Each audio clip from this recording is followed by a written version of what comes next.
जय श्री कृष्ण। गुरु आगे कहते हैं कि मानसिक रूप से मजबूत बनने का दूसरा नियम है ध्यान करने की आदत डाले। गुरु कहते हैं कि गौतम बुद्ध जब सत्य की खोज में निकल पड़े थे तो उन्होंने बहुत सारे उपाय किए, बहुत सारे कर्मकांड किए, लेकिन उन कर्म कांडों की वजह से उन्हें बहुत ज्यादा कुछ हासिल नहीं हुआ और उनका शरीर दुबला पतला होता चला गया। लेकिन वह सत्य की खोज करने में असमर्थ रहे। उनके गुरुओं ने उन्हें बहुत सारे कर्मकांड उपाय बताए, लेकिन उन कर्मकांड का कोई मतलब नहीं हुआ। अंत में जब भगवान गौतम बुद्ध स्वयं ध्यान की अवस्था में बैठे तो धीरे धीरे ध्यान की गहराइयों में जाकर कि उन्हें वह सारी चीज पता लगने लगी जिस चीज की वह खोज में निकल पड़े थे। ध्यान के जरिए वह अपने सभी विचारों पर विजय पा लिए। उन्होंने पापी मार्ग को पराजित किया, काम वासना पर विजय पाए, अपनी हर एक भावना पर वह विजय पा लिए। और यह सब तभी हुआ जब वह ध्यान की गहरी अवस्था में बैठे और कई दिनों तक ऐसे ही बैठे रहे। ध्यान करने से हमारा मन और मस्तिष्क बहुत ही शांत हो जाता है।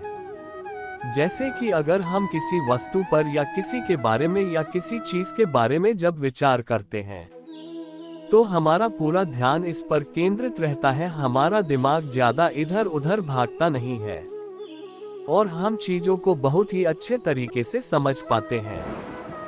ध्यान एक ऐसा तरीका है जो आपको हर तरीके से आपके दिमाग को मजबूत बनाता है। बौद्ध भिक्षु अगर किसी बात पर ज्यादा जोर देते हैं तो वह ज्ञान की प्रक्रिया पर ध्यान में कई घंटे तक बैठे रहते हैं, जिससे उनका दिमाग बहुत ही शांत रहता है, उनका मन बहुत ही शांत रहता है। और जिसका मन शांत रहता है वही किसी भी चीज पर अच्छे तरीके से विचार कर सकता है, अर्थात वह मन और मस्तिष्क से दोनों से मजबूत होता चला जाता है। ध्यान करने से आपकी सारी वासनाएं आपके नियंत्रण में रहेंगी। आप अपनी इच्छा अनुसार अपनी वासना को अपने वश में किए रहेंगे। गुरु आगे कहते हैं कि मानसिक रूप से मजबूत बनने का तीसरा नियम है बहुत ज्यादा किसी से उम्मीद मत रखना। गुरु ने कहा कि तुम सब अपनी मर्जी से जन्म लिए हो, अपनी मर्जी से ही गर्भ का चुनाव किया हो, लेकिन इंसान जन्म लेने के बाद वह ये सब भूल जाता है कि उसे क्या करना था, वह किस लिए जन्म लिया था। और जन्म लेने के बाद वह तमाम तरह की वासनाओं से ग्रसित हो जाता है। इस संसार की मोह माया में वह बहुत ज्यादा पड़ जाता है। वह खुद को जान ही नहीं पाता, वह खुद को भूल जाता है। और यही वजह रहती है कि वह तरह तरह के लोगों से अपनी बहुत ज्यादा उम्मीदें लगा बैठा रहता है। उम्मीदें दुख का कारण बनती है। जिस भी व्यक्ति वस्तु से आपकी उम्मीदें ज्यादा बढ़ जाएंगी, आने वाले समय में सबसे ज्यादा दुख आपको उसी से मिलने वाला है, क्योंकि उम्मीद जहां पर होती है दुख भी वहीं पर होता है।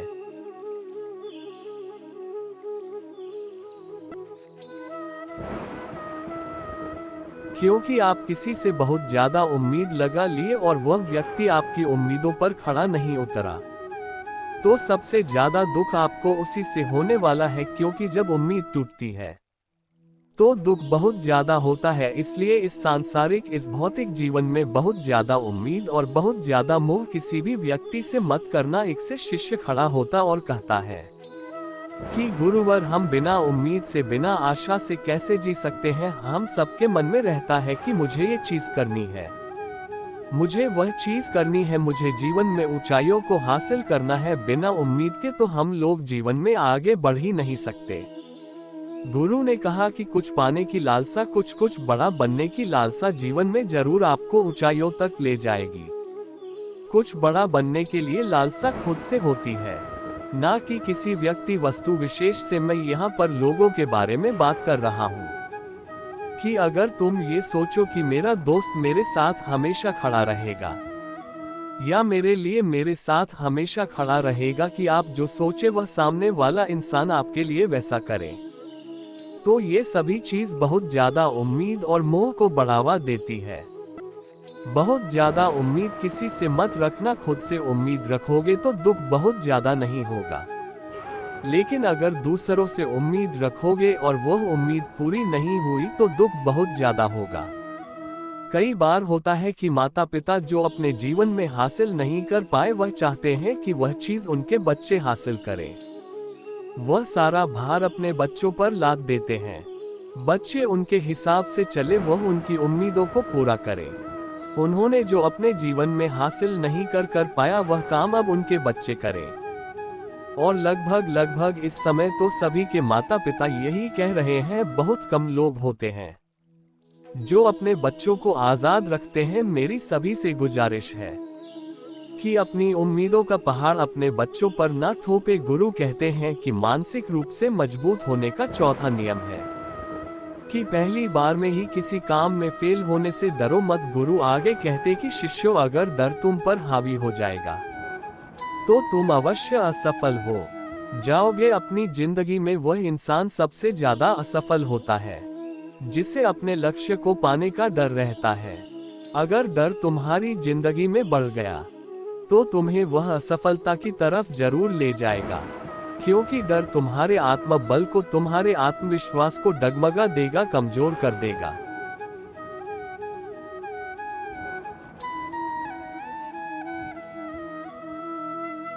और तुम्हारा आत्मबल, तुम्हारा आत्मविश्वास कमजोर हो जाएगा तो तुम निश्चित ही अपने लक्ष्य को पाने में असमर्थ महसूस करोगे और यही असमर्थता तुम्हें असफलता की तरफ ले जाएगी। इसलिए जीवन में जब तुम अपने लक्ष्य की प्राप्ति के लिए आगे बढ़ो तो मन में किसी भी चीज की शंका मत रखो कि मैं फेल हो जाऊंगा, अगर यह नहीं हुआ तो ये हो जाएगा। ये सब बातें अपने दिमाग में मत लाओ, क्योंकि यह सभी बातें आपको डर की तरफ ले जाएंगी।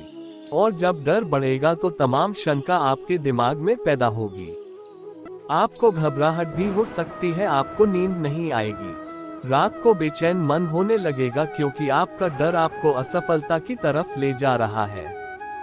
और जब असफलता का विचार आपके दिमाग में आएगा तो आप और ज्यादा डरने लगोगे। इसलिए जीवन में जब आप लक्ष्य की प्राप्ति के लिए आगे बढ़ जाओ तो मन में कोई शंका मत रखो, सिर्फ और सिर्फ अपने काम करने पर ध्यान दो। जब तुम काम करने पर ध्यान दोगे तो तुम कभी डरो नहीं।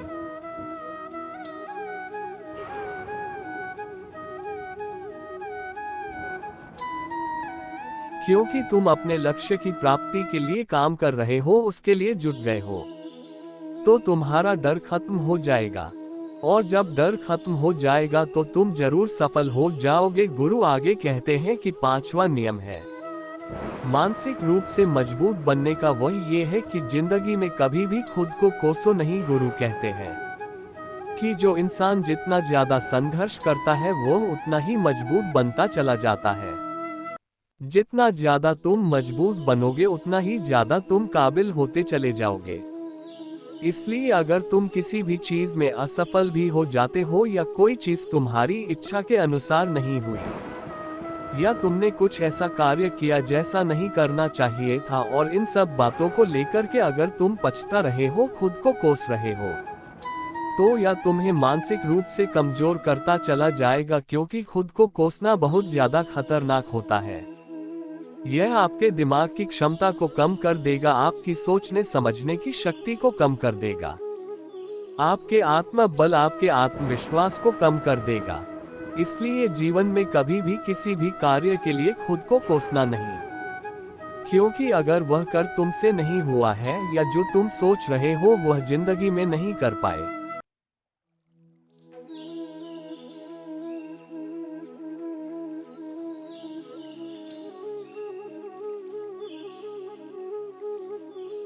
तो इसका मतलब यह नहीं है कि तुम असफल ही हो गए ही हो। अगर मैं ये कहूँ कि यह सामने वाला आम का पेड़ है, इस पर सबसे पहले कौन सा जानवर चढ़ेगा? हाथी चढ़ेगा, बंदर चढ़ेगा या फिर गिलहरी और या फिर शेर? तो सभी शिष्यों ने कहा कि गुरुवर इस पर तो बंदर और गिलहरी सबसे पहले चढ़ जाएंगे।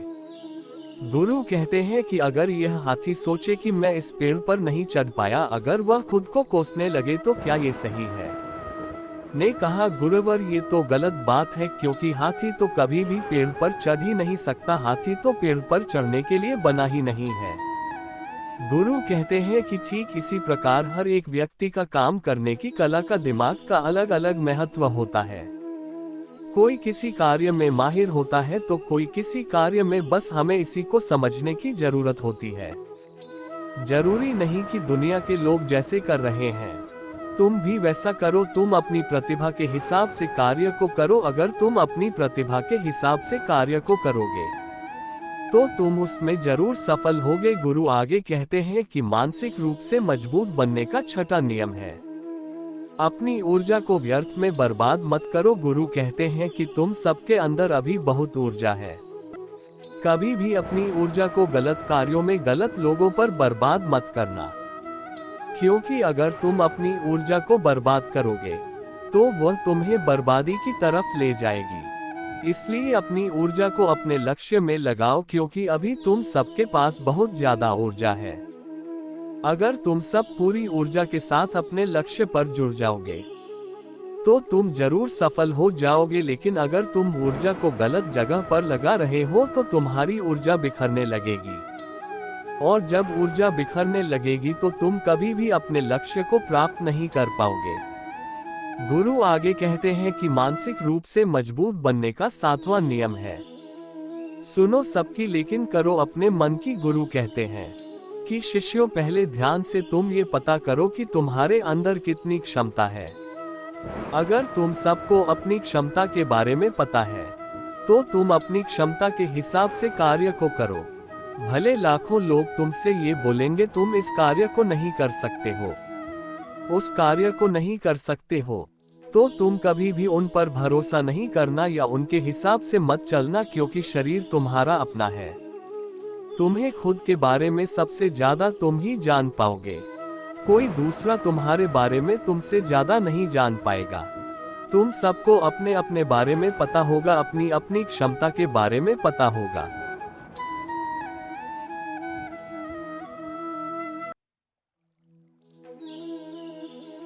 कि तुम इस कार्य को या किसी भी कार्य को कैसे कर सकते हो। कोई किसी कार्य को बहुत जल्दी कर सकता है तो कोई थोड़ा समय लगा सकता है। ये सब बातें तुम सबको खुद के बारे में सबसे ज्यादा ही को ही पता होंगी। इसलिए तुम्हारे अंदर जो क्षमता है, अपनी क्षमता के हिसाब से ही अपने कार्य का चुनाव करो। और जब तुम अपनी क्षमता के हिसाब से कार्य को करोगे, खुद के अंदर की आवाज को सुनोगे तो तुम जीवन में जरूर आगे जाओगे। कई बार होता है कि लोग खुद की क्षमता को पहचानते ही नहीं, जैसा दूसरे लोग कह रहे हैं वह वैसा ही करने लगते हैं और अपनी जिंदगी का ढेर सारा समय यूं ही बर्बाद कर देते हैं। उनसे ऐसा काम करने को कहा गया था तो वह भी वैसा ही काम करने में जुड़ गए, बिना सोचे समझे कि उनकी क्षमता कितनी है या उनके प्रतिभा उससे कार्य में है कि नहीं। तो ऐसे लोग कभी भी अपने लक्ष्य को प्राप्त नहीं कर सकते।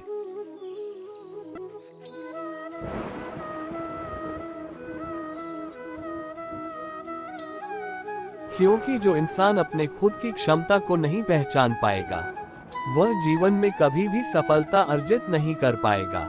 ये शरीर तुम्हारा है, ये दिमाग तुम्हारा है, सोचने समझने की शक्ति भी तुम्हें ही तय करनी है। तुम्हें पता होना चाहिए कि तुम्हारा शरीर कितना मजबूत है, कितना ताकतवर है और इसमें कितनी क्षमता है। और अगर क्षमता नहीं है तो अपने शरीर की क्षमता को बढ़ाने की कोशिश करिए और खुद के अंदर की खुद की भावनाओं को सुनने का प्रयास करिए और अपनी क्षमता के हिसाब से आगे बढ़िए।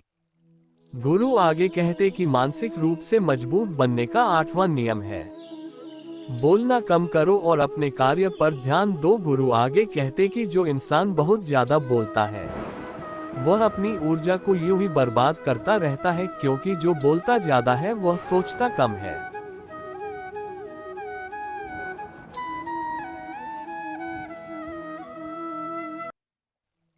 क्योंकि उसने अपनी सारी की सारी ऊर्जा बोलने में खपत कर दी तो वह सोचेगा क्या उसे सोचने का समय ही नहीं मिल पाया। लेकिन जो इंसान कम बोलता है उसे सोचने का समय ज्यादा मिल जाता है। और जब तुम किसी बात पर या किसी तत्व पर ज्यादा विचार करोगे तो जाहिर सी बात है कि तुम्हारे दिमाग में तमाम विचार आएंगे और वह विचार ही तुम्हें सफलता की तरफ ले जाएंगे। गुरु कहते हैं, शिष्यों, अगर मैं तुमसे कुछ सवाल पूछता हूँ तो सबसे पहले तुम सोचते हो, तुरंत बोल तो नहीं देते। लेकिन अगर कोई यहाँ बैठा है और वह अपने साथी से बात कर रहा है, अपने दूसरे गुरु भाइयों से बात कर रहा है, तो वह कभी हमारी बात पर ध्यान नहीं दे पाएगा और जब हम प्रश्न पूछेंगे तो उसका गलत जवाब दे देगा।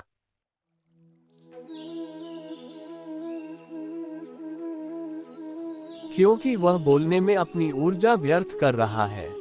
वह हमारी तरफ तो ध्यान दिया ही नहीं, लेकिन जो शिष्य शांत है, हमारी बात को ध्यान से सुन रहा है, तो वह सोच विचार करके तर्कपूर्ण तरीके से उत्तर देगा और उसके उत्तर भी सही होंगे।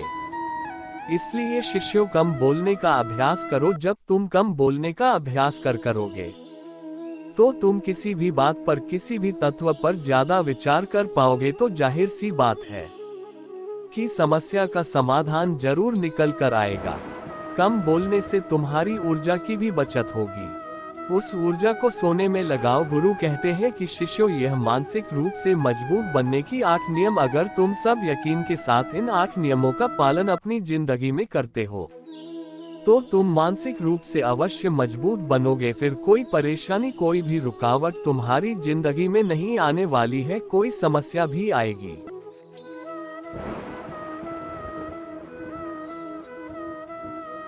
तो तुम उसका डटकर सामना भी कर पाओगे। सभी शिष्य गुरु की बात को सुनकर के उनको नमन करते हैं और वे लोग समझ जाते हैं कि मानसिक रूप से मजबूत बनने के यह 8 नियम उनकी जिंदगी में कितने हितकारी साबित होने वाले हैं। तो दोस्तों, मुझे उम्मीद है मानसिक रूप से मजबूत बनने की 8 नियम जो मैं बताया हूँ, अगर आप भी उसका आचरण करते हैं तो निश्चित तरीके से आप भी मानसिक रूप से मजबूत अवश्य बनेंगे। वीडियो अच्छी लगे तो वीडियो को लाइक और शेयर करें और इसी वीडियो देखने के लिए चैनल को सब्सक्राइब जरूर कर लें। जय श्री कृष्ण।